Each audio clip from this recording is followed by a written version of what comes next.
Assalamualaikum warahmatullahi wabarakatuh. Perkenalkan, nama saya Ra Nabila Mardia Putri. Hari ini saya akan menjelaskan tentang data science. Sebelum itu, izinkan saya untuk menjelaskan data science terlebih dahulu. Jadi data science itu adalah bidang yang mempelajari bagaimana cara mengumpulkan, mengolah, dan menganalisis data untuk mendapatkan informasi yang berguna dan membantu pengambilan keputusan. Nah, dalam proyek ini tuh kami menggunakan Google Colab sebagai platform untuk menulis dan menjalankan kode Python. Nah, untuk datasetnya sendiri itu kami mengambil dari Kaggle dengan judul e-commerce.csv. Dataset ini tuh berisi data transaksi pelanggan seperti customer ID, item purchase, serta total spend. Oke. Selanjutnya itu saya akan menjelaskan tentang DS Home. Pada DS Home ini itu ada analisis regresi linear. Jadi yang pertama-tama itu program itu mengimpor 3 pustaka utama atau library, yaitu Pandas yang digunakan untuk membaca dan mengolah data, Matplotlib digunakan untuk membuat visualisasi grafik, terus itu ada SciPy.stats yang digunakan untuk melakukan analisis statistik, dalam hal ini tuh regresi linear. Nah, selanjutnya itu data dibaca dari file e-commerce.csv menggunakan fungsi pd.read_csv dengan parameter header sama dengan 0, yang artinya baris pertama itu dianggap sebagai nama kolom, dan sep, koma itu menandakan bahwa data dipisahkan oleh koma. Dari data tersebut kami itu mengambil 2 kolom penting, yaitu item purchase sama total spend. Item purchase itu sebagai variabel X dan total spend itu sebagai variabel Y. X itu menunjukkan jumlah barang yang dibeli oleh pelanggan, sedangkan Y itu menunjukkan total pengeluaran pelanggan. Kemudian dilakukan perhitungan regresi linear menggunakan fungsi stats.linRegress x, y. Fungsi itu menghasilkan nilai kemiringan garis atau slope, titik potong sumbu Y atau intercept, dan beberapa parameter lain seperti koefisien korelasi.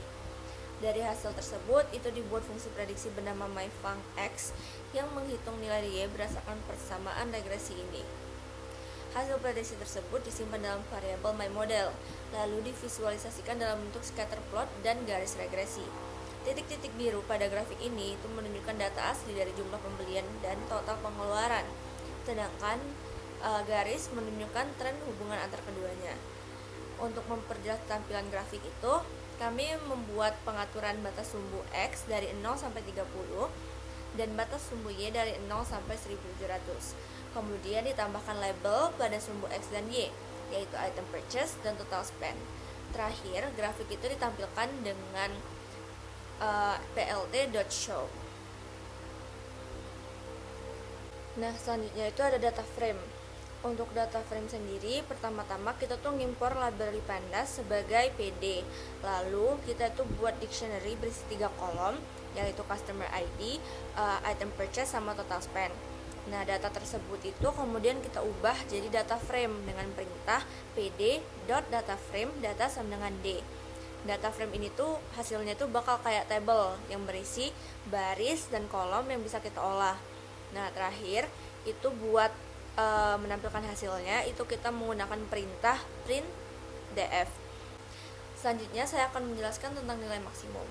Untuk nilai maksimum sendiri itu kita akan mencari nilai maksimum dari kolom item purchase di dataset e-commerce.csv.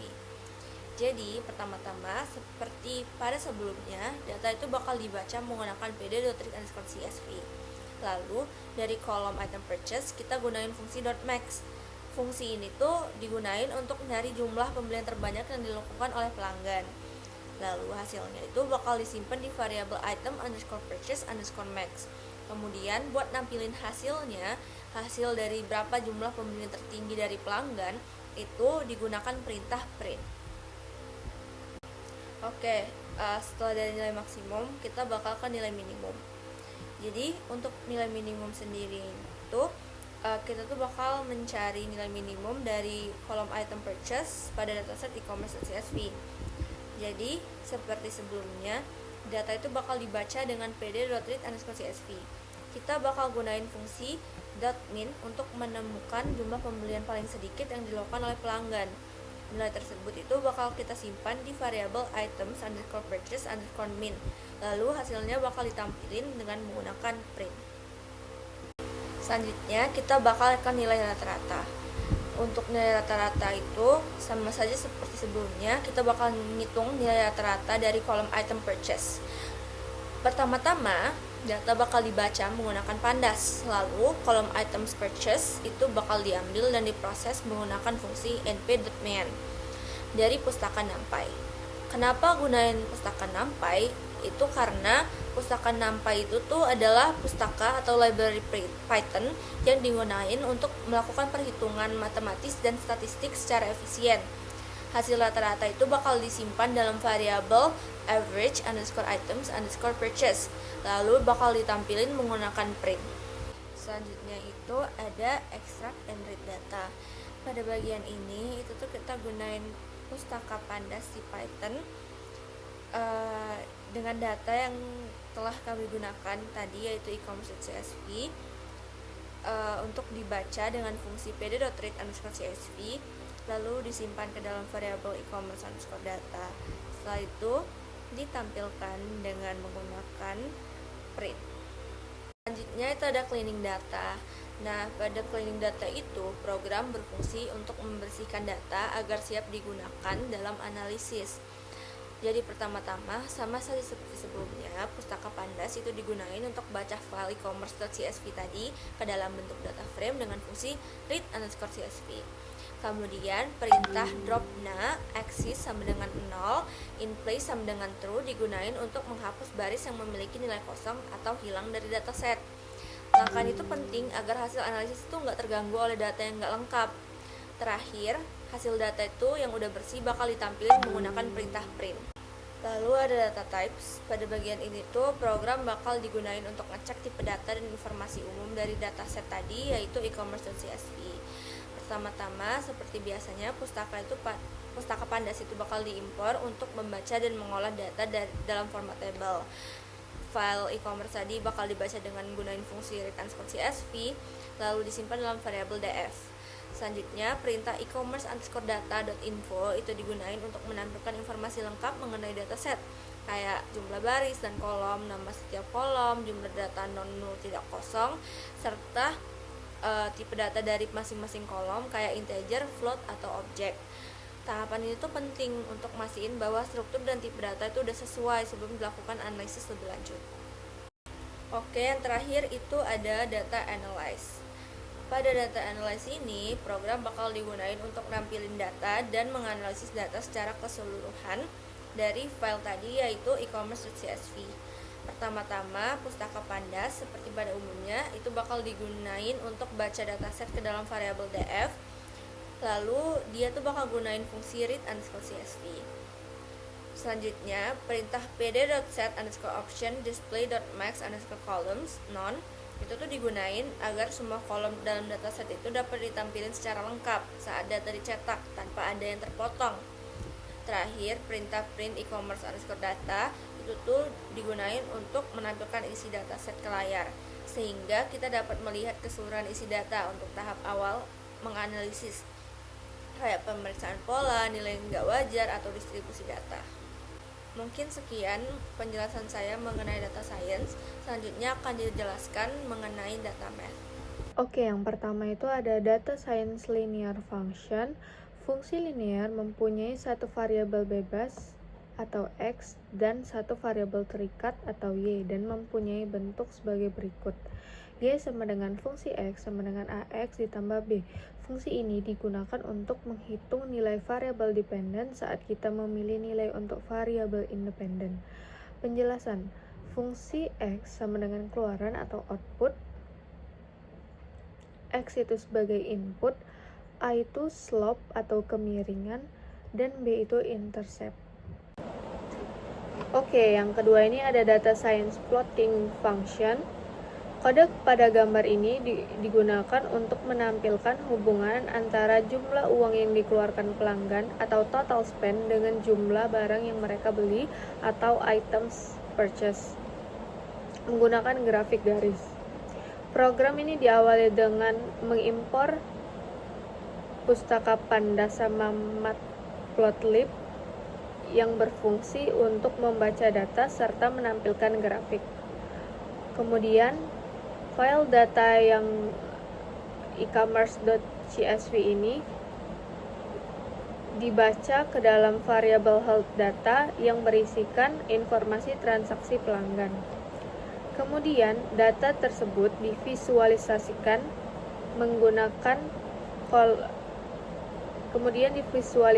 dengan menplot kolom total spend sebagai sumbu X dan items purchase itu sebagai sumbu Y dengan grafik garis kind line. Kemudian kami memberikan X-min sama dengan 411 dan Y-min sama dengan 7. Nilai ini kami dapatkan dari website Kaggle, yang dimana website itu kami gunakan untuk mencari data pelanggan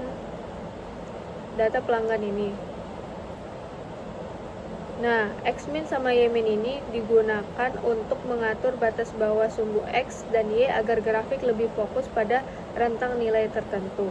Setelah itu, grafik ini ditampilkan menggunakan plt.show.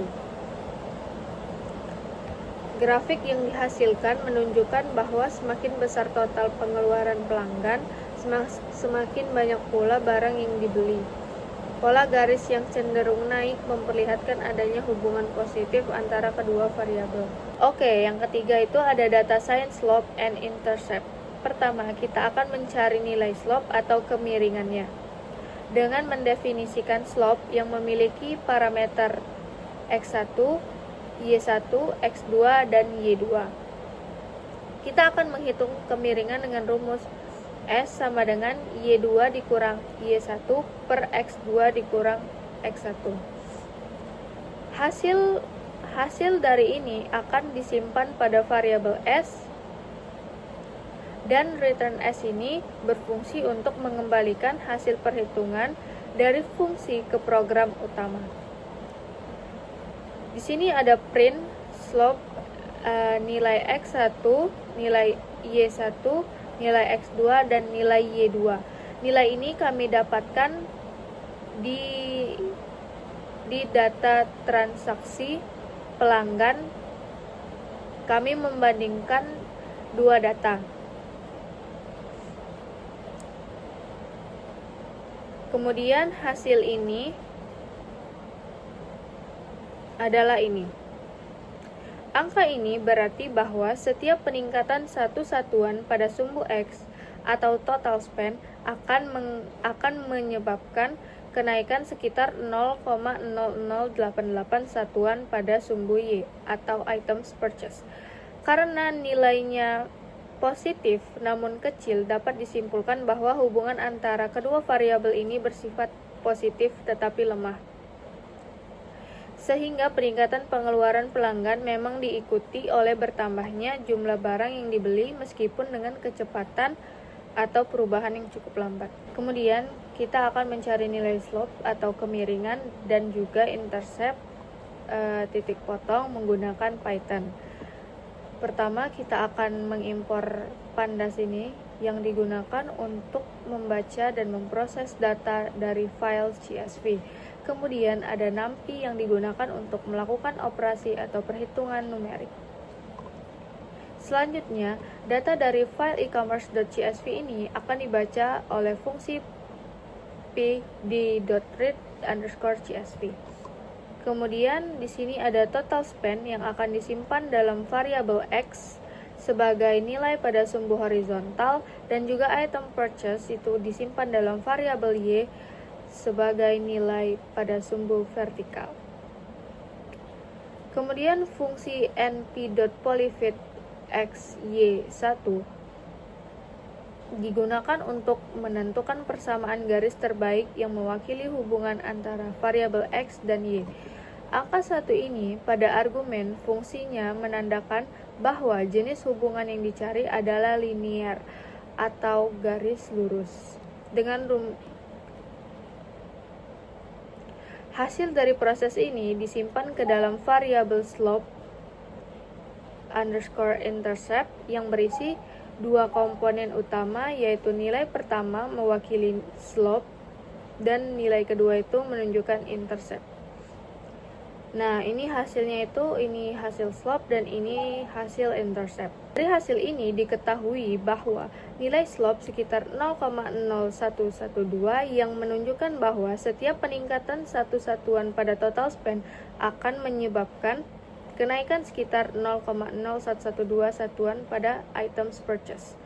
Sementara itu, nilai intercept sebesar 3,1637 berarti ketika total spend bernilai 0, jumlah barang yang diperkirakan dibeli adalah sekitar 3,16. Kemudian kita akan mendefinisikan fungsi matematika di dalam Python. Di sini kita punya my function yang berfungsi untuk memperkirakan jumlah barang yang dibeli atau item purchase berdasarkan pengeluaran pelanggan atau total spend. Kemudian di sini ada return 0,01 dikali X plus 3,16 yang merupakan hasil dari perhitungan regresi linear sebelumnya. 0,01 ini berperan sebagai slope yang menandakan bahwa setiap kenaikan satu satuan pada pengeluaran akan meningkatkan jumlah barang yang dibeli sekitar sebesar 0,01 satuan. Sementara itu, 3,16 ini adalah intercept, yaitu jumlah barang yang diperkirakan akan dibeli ketika pengeluaran bernilai 0. Di sini ada perintah my function 40, berarti angka 40 ini mempresentasikan total pengeluaran pelanggan. Maka hasil perhitungannya itu adalah 3,56. Berarti jika seorang pelanggan mengeluarkan 40 satuan uang, maka perkiraan yang akan dibeli itu 3,56. Oke, yang terakhir ini kita membuat grafik baru di Python. Kodingannya ini mirip dengan data science plotting function, yang membedakan itu hanya di batas, yang dimana di grafik baru ini kita ada xmin dan xmax dan juga ymin dan ymax. Xminnya 411 dan Xmax-nya 1520, Yminnya itu 2, Yminnya itu 7, dan juga Ymax-nya itu 21.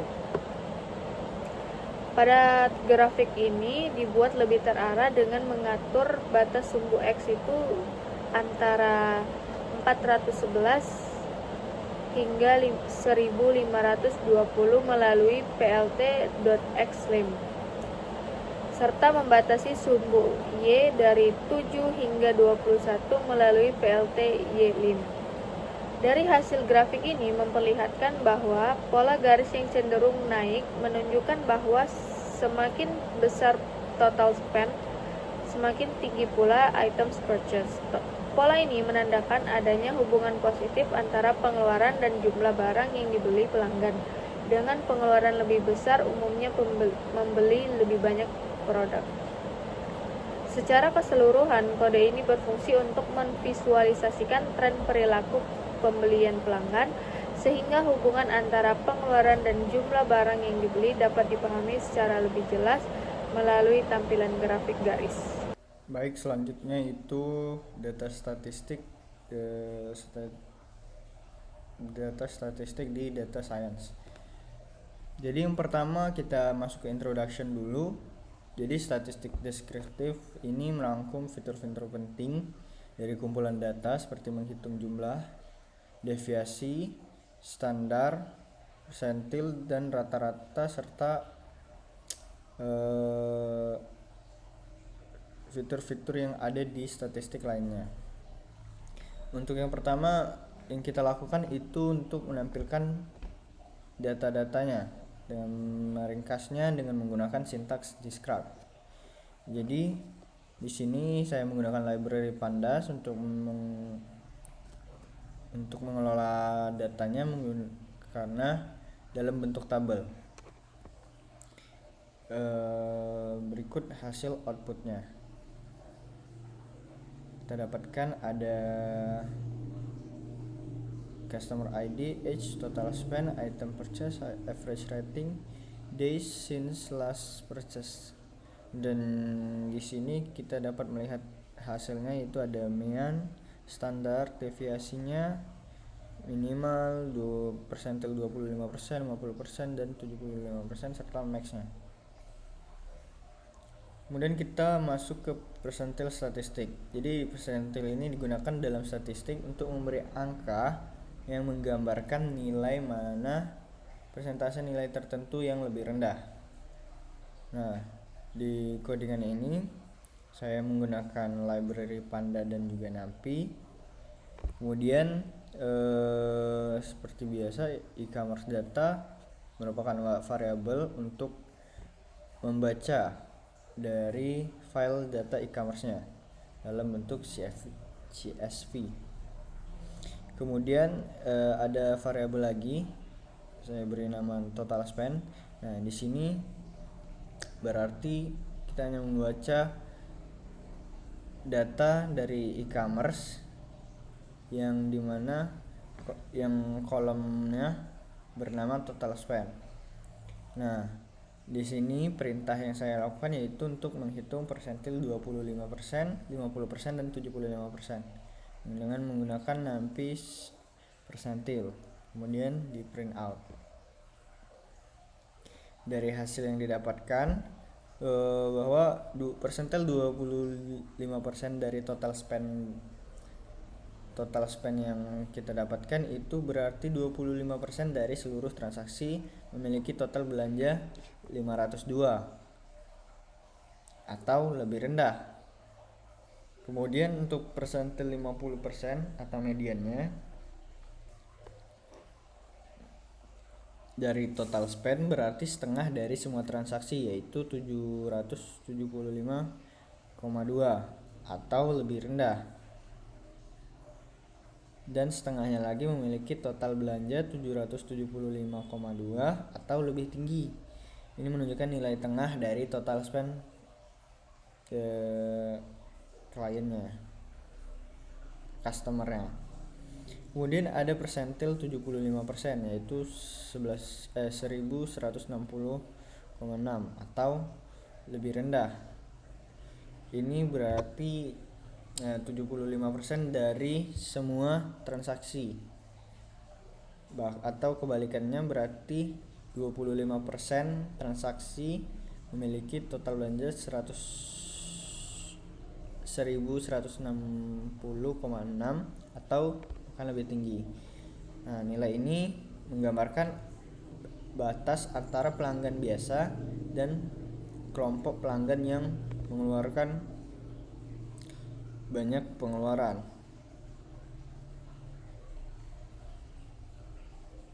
Kemudian lanjut ke standar deviasi. Nah, di standar deviasi ini berfungsi untuk mencari seberapa besar penyebaran atau keberagaman data terhadap nilai rata-ratanya atau mean. Nah, dengan kata lain, standar deviasi memberitahu sejauh mana data menyimpang dari mean tadi. Di sini kita menggunakan sintaks seperti yang biasa, akan tetapi di sini saya hanya menggunakan kolom yang berjenis number dengan menggunakan sintaks select data types dengan tipe number. Jadi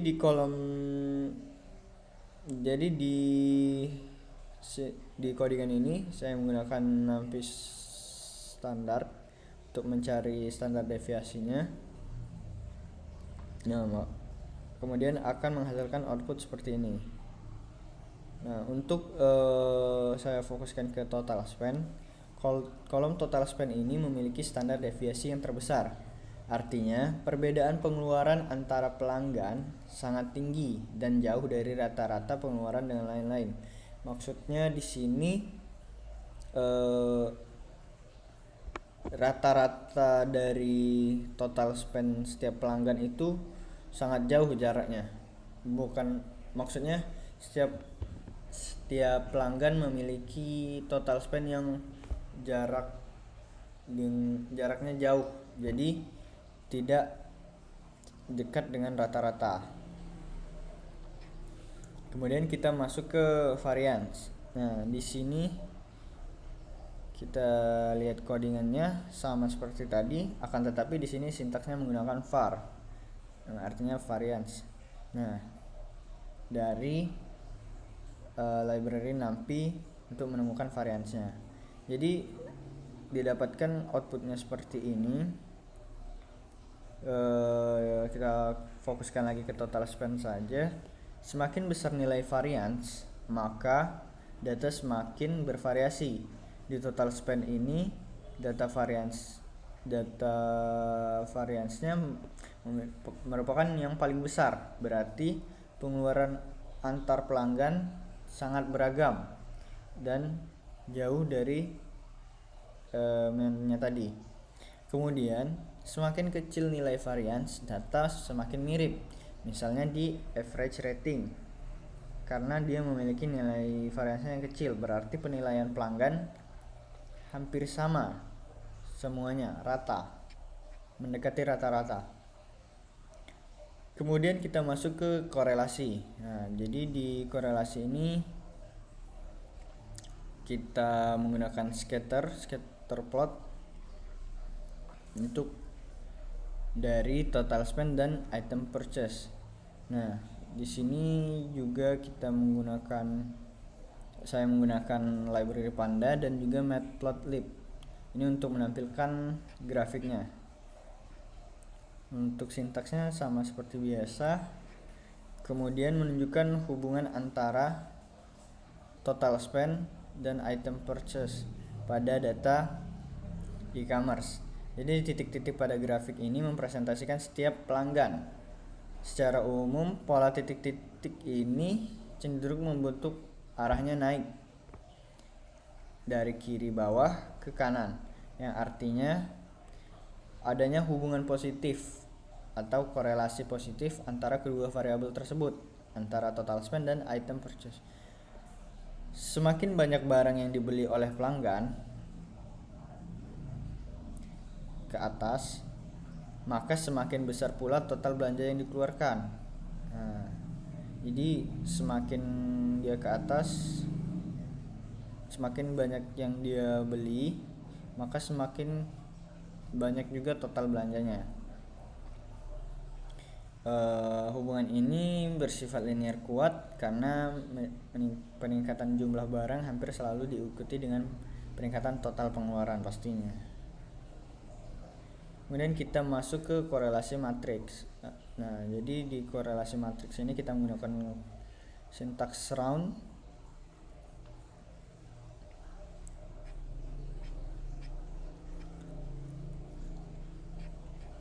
Kemudian sama seperti korelasi sebelumnya, saya mengambil dari contohnya, yaitu mengambil data dari total spend dan item purchase.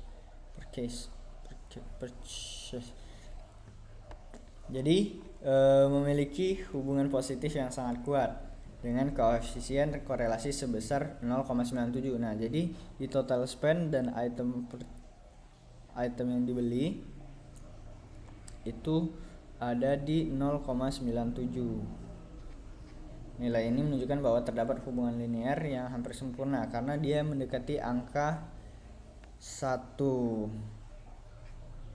Jadi hubungan ini masuk akal karena dalam konteks e-commerce, karena setiap pembelian item secara langsung pasti meningkatkan total nilai transaksi. Akan tetapinya kita tidak dapat otomatis menyimpulkan bahwa membeli banyak barang menyebabkan total belanjanya lebih besar daripada karena jumlah harga barang itu berbeda-beda. Jadi tidak dapat ditentukan dengan jumlah barang saja. Kemudian kita bisa lihat di sini ada heat map-nya, korelasi antara variabel tadi. Di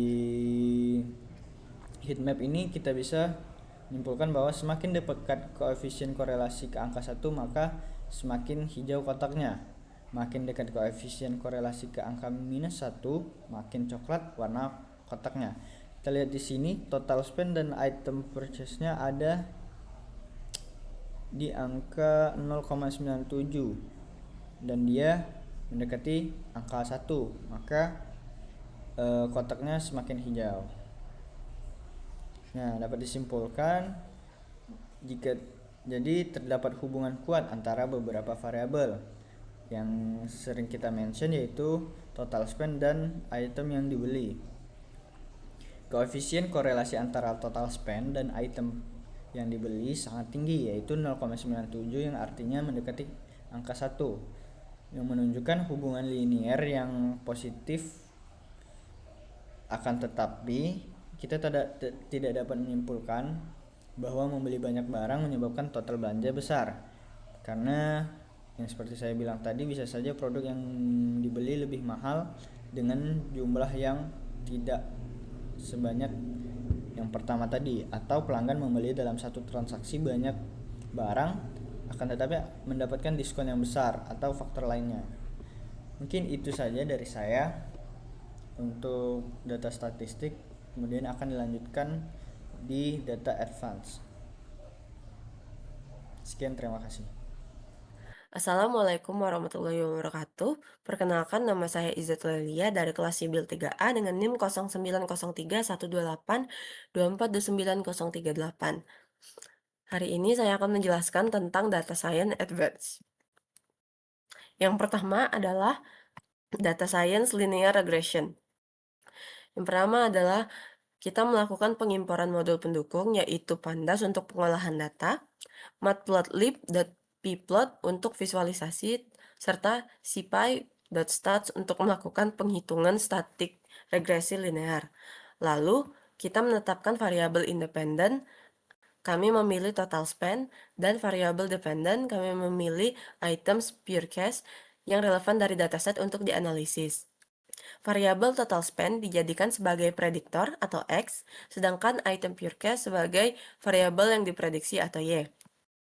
Perhitungan regresi linear dilakukan menggunakan fungsi stats.linRegress x, y sehingga diperoleh nilai slope atau kemiringan garis, intercept atau titik potong pada sumbu Y, koefisien korelasi atau R, nilai signifikan atau P, dan standar error. Fungsi prediksi dibuat berdasarkan nilai slope dan intercept yang diperoleh, sehingga dapat digunakan untuk menghitung nilai prediksi item pure cash untuk setiap nilai total spend sesuai model regresi linear. Nilai prediksi model diperoleh dengan menjalankan seluruh nilai X melalui fungsi regresi, sehingga dihasilkan deret nilai Y prediksi yang membentuk garis regresi. Visualisasi data dilakukan dengan memuat scatter plot untuk menampilkan data asli, serta menambahkan garis regresi linear yang merepresentasikan hasil prediksi model. Batas minimum dan maksimum sumbu grafik diatur sesuai dengan rentang data pada dataset, yaitu sumbu X pada 411 hingga 1520 dan sumbu Y pada 7 hingga 21. Label sumbu dan judul grafik diberikan agar visualisasi mudah dipahami. Dengan sumbu X diberi label total spend, sumbu Y item pure cash, dan judul hubungan antar total spend dan item pure cash. Nilai koefisien korelasi R, slope, dan intercept ditampilkan untuk memberikan gambaran mengenai kekuatan dan arah hubungan antara total spend dan items pure cash pada data e-commerce. Nah, di sini adalah gambarnya. Selanjutnya adalah Data Science Regression Table. Proses pembuatan tabel ini diawali dengan mengimpor library statsmodel.formula.api sebagai SMF, yang merupakan salah satu pustaka utama di Python untuk analisis statistik, khususnya regresi linear. Selanjutnya, data dibaca dari file menggunakan Pandas, lalu kolom-kolomnya dapat diganti namanya agar mempermudah penulisan formula pada tahap pemodelan. Pembuatan model regresi dilakukan dengan metode Ordinary Least Squares atau OLS, menggunakan fungsi smf.ols buka kurung tutup kurung, di mana format penulisannya mengikuti konvensi variabel dependen diletakkan di sebelah kiri, sedangkan variabel independen di sebelah kanan. Setelah mendefinisikan model, fungsi fit dijalankan untuk melakukan proses fitting atau pelatihan terhadap data dan menghasilkan objek hasil regresi yang berisi seluruh detail model. Hasil lengkap model ditampilkan dengan memanggil fungsi summary Dan pada tabel output, terdapat informasi seperti R-square, nilai koefisien, standar error, nilai P, nilai T, serta interval kepercayaan yang secara keseluruhan memberikan gambaran tentang kualitas dan kekuatan model regresi yang dibangun. Tabel regresi ini sangat penting karena dapat digunakan untuk mengevaluasi seberapa baik model mampu menjelaskan hubungan antar variabel, mengidentifikasi kekuatan pengaruh tiap variabel, serta menguji signifikansi statistika dari hasil yang diperoleh.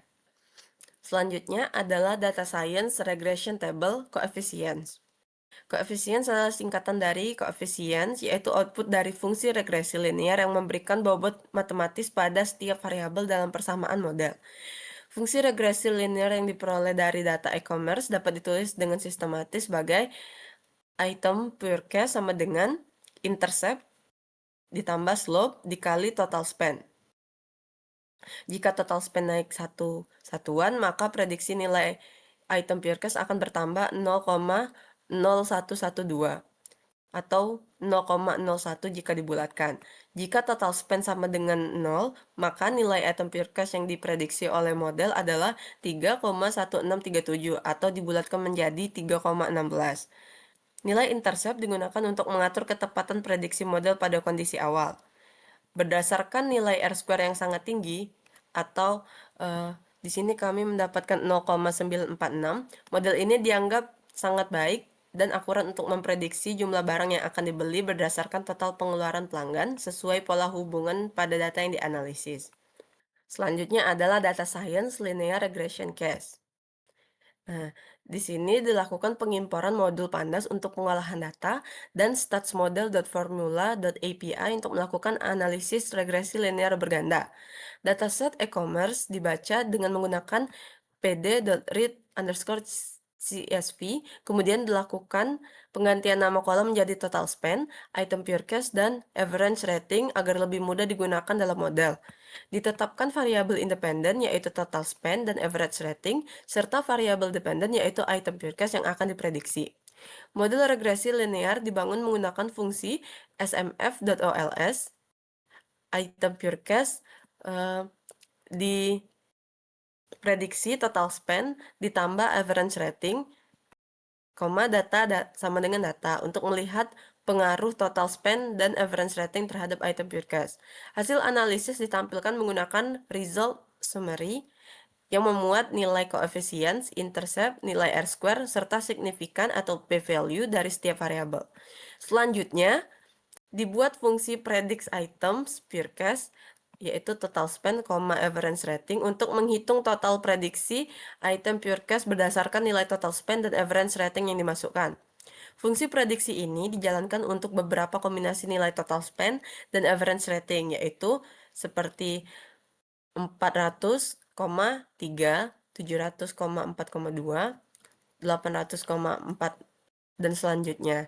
Nilai-nilai tersebut dipilih secara representatif berdasarkan kisaran data sebenarnya di dalam dataset, di mana total spend pada dataset berkisaran dari 400 hingga 1.500 dan average rating berkisaran 3 hingga 5.